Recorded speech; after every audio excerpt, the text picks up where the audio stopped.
Darshan ಅಭಿಮಾನಿಯಿಂದ kidnap ಮತ್ತು ಕೊಲೆ ಯತ್ನ ಕೇಸನ್ನ ನಿಮ್ಮ ಪವರ್ ಟಿವಿ ನಿನ್ನೆ ಏನು ಎಕ್ಸ್ಪೋಸ್ ಮಾಡಿತ್ತು. ಇದಕ್ಕೆ ಒಂದು ಮೇಜರ್ ಅಪ್ಡೇಟ್ ಲಭ್ಯ ಆಗ್ತಾ ಇದೆ. ಬಂಡೆ ಮಹಾಕಾಳಿ ದೇಗುಲದ ಅರ್ಚಕ ಶಶಿಕುಮಾರ್ ವಿರುದ್ಧ ಎಫ್ಐಆರ್ ದಾಖಲಾಗಿದೆ. ಅದು ಕೂಡ ನಾನ್ ಬೇಲೆಬಲ್ ಸೆಕ್ಷನ್ಗಳ ಅಡಿಯಲ್ಲಿ ಅರ್ಚಕನ ವಿರುದ್ಧ ಎಫ್ಐಆರ್ ದಾಖಲಾಗಿರೋದು ಗೊತ್ತಾಗ್ತಾ ಇದೆ.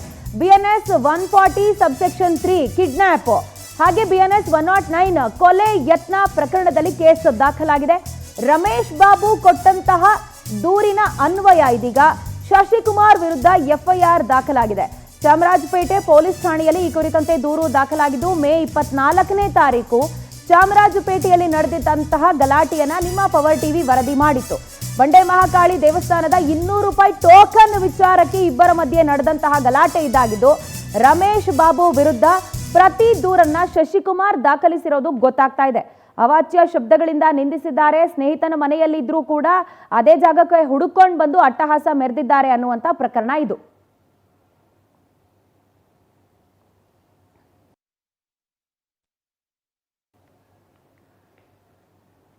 ಈ ಬಗ್ಗೆ ಡೀಟೇಲ್ಸ್ ಕೊಡ್ತಾರೆ ನಮ್ಮ ಪ್ರತಿನಿಧಿ ವೆಂಕಟೇಶ್, ಲೈವ್ ನಲ್ಲಿ ಜಾಯ್ನ್ ಆಗಿದ್ದಾರೆ. ವೆಂಕಟೇಶ್, ನಿನ್ನೆಯಷ್ಟೇ ಪವರ್ ಟಿವಿ ಎಕ್ಸ್ಪೋಸ್ ಮಾಡಿದಂತಹ ಸ್ಟೋರಿ ಇದು.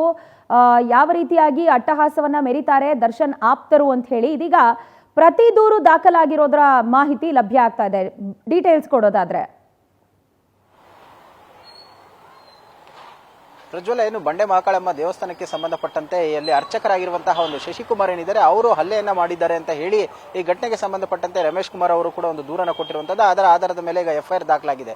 ನಿನ್ನೆ ಕೂಡ ಒಂದು ಶಶಿಕುಮಾರ್ ಅವರು ಕೊಟ್ಟಂತಹ ಆ ದೂರಿನ ಆಧಾರದ ಮೇಲೆ NCR ಅನ್ನು ದಾಖಲಿಸಿಕೊಂಡು ತನಿಖೆಯನ್ನ ಮಾಡ್ತೀವಿ ಅಂತ ಕೂಡ ಹೇಳಿದ್ರು. ಇಲ್ಲಿ ಪ್ರಮುಖವಾಗಿ ಗಮನಿಸಬೇಕಾಗಿರುವಂತಹ ವಿಚಾರ ಅಂತ ಹೇಳಿದ್ರೆ ಇಲ್ಲಿ ಶಶಿಕುಮಾರ್ ಅವರು ಪ್ರಧಾನ ಅರ್ಚಕರಾಗಿದ್ದು ದೇವಾಲಯದಲ್ಲಿ ಪಾಸ್ ಅನ್ನು ಕೊಡುವಂತಹ ವಿಚಾರಕ್ಕೆ ಸಂಬಂಧಪಟ್ಟಂತೆ ಇಬ್ಬರ ನಡುವೆ ಮಾತಿನ ಚಕಮಕಿ ಆಗಿದೆ ಅಂತ ಹೇಳಿ ಗೊತ್ತಾಗಿದೆ. ಅಂದ್ರೆ ಈ ಪದೇ ಪದೇ ಕಾಲನ್ನು ಮಾಡಿ ತೊಂದರೆಯನ್ನು ಕೊಡ್ತಾ ಇದ್ರು ಸಾಕಷ್ಟು ಬಾರಿ.